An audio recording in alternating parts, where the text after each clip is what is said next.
Hey, GoBen here. Today I want to go through the S-rank units in Zenless Zone Zero. S-ranks are the highest rarity, the 5 stars of similar games. I'll go through all the various agents and who I think shines the most.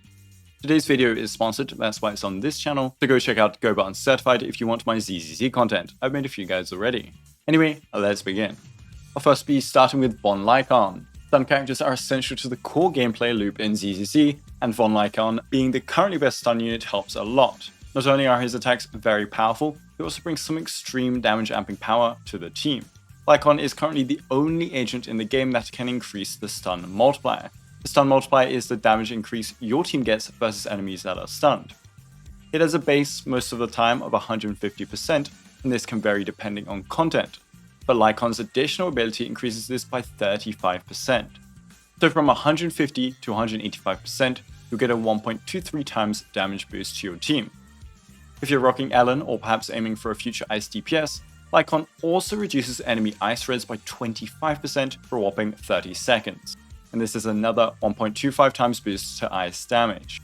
Considering Ellen is our best DPS right now, this makes Lycaon pretty essential if you truly want the best team in 1.0. He can kinda rock with others too. Whilst he does work best with Ellen, he can work with Korin too, thanks to the faction bonus, as well as Rina. And Rina being an electric support means she can bridge the gap to let Lycaon work with electric units. If Miyabi ends up staying ice all the way back from CBT1, then Miyabi players may very well want to get Lycaon to prepare for her.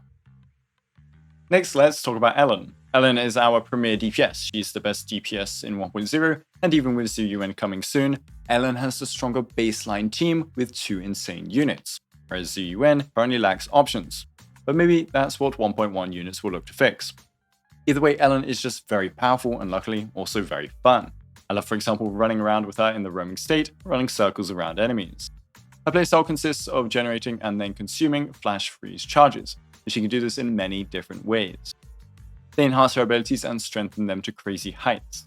She also does very well into AoE, which makes those annoying waves of enemies a much simpler task. Freeze is on top, and you've got a very chill DPS.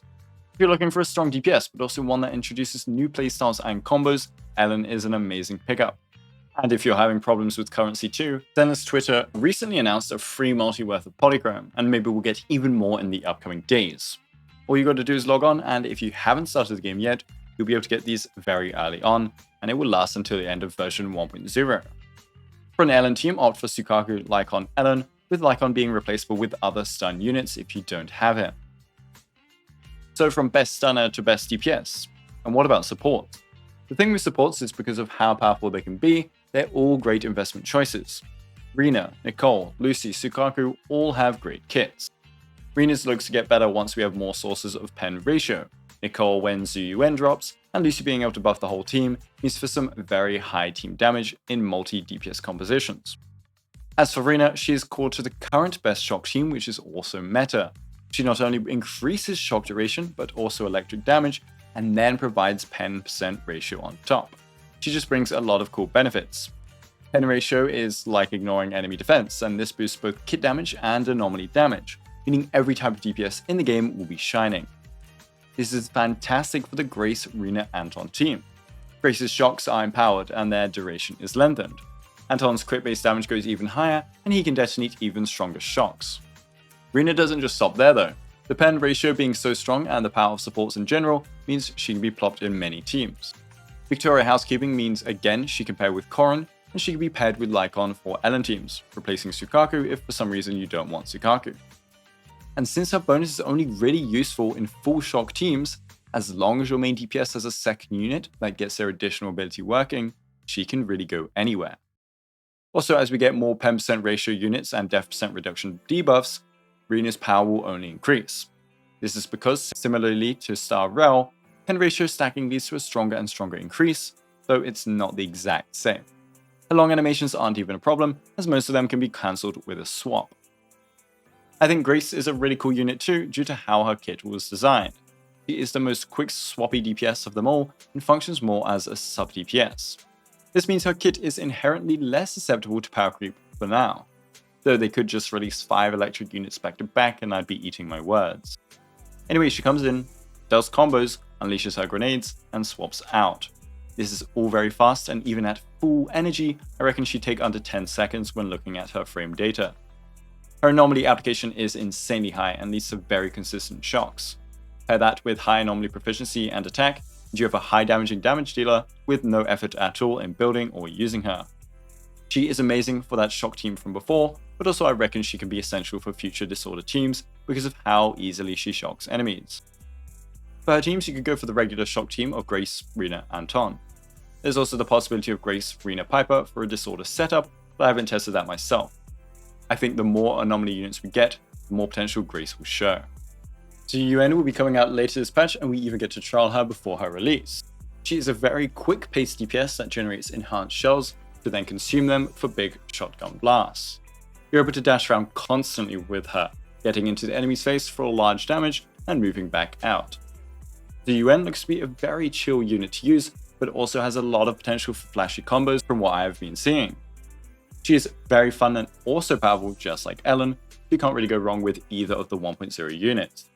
Her likely best team when she releases is also completely free to play, which is great news too, being Ambi, Nicole, and Zhu Yuan. 1.1 also looks to be adding more public security units, so perhaps her premium team is coming right after, meaning we could see our new best ZZZ team with her leading the charge.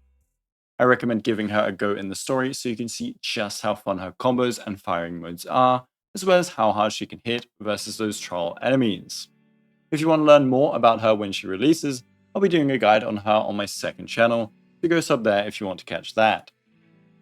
Koleda is our other S-rank stunner, and she is powerful too due to the innate strength stun has on the meta of beating down bosses. She doesn't have the same buffs Lycaon has, but she still buffs in some capacity, boosting chain attack damage on stunned enemies. This actually leads to quite a strong damage increase for your main carry. It's not Lycaon tier, but it's still great, and a large portion of Lycaon's damage increase is only relevant due to Ellen being our first limited DPS. Anyway, Koleda's daze multipliers and self-daze increases are incredible, and you can't go wrong with her, especially if you're skipping Ellen anyways. She feels more like a quick swap stun though, not being as powerful as an on-field stun unit, at least that's what I got from testing her. She can also be whacked pretty easily by enemies, but with Ben on the team, he can help out by unironically making her taller and dodging attacks. She's probably my favorite S-rank just because of how fun it is to play her with Ben.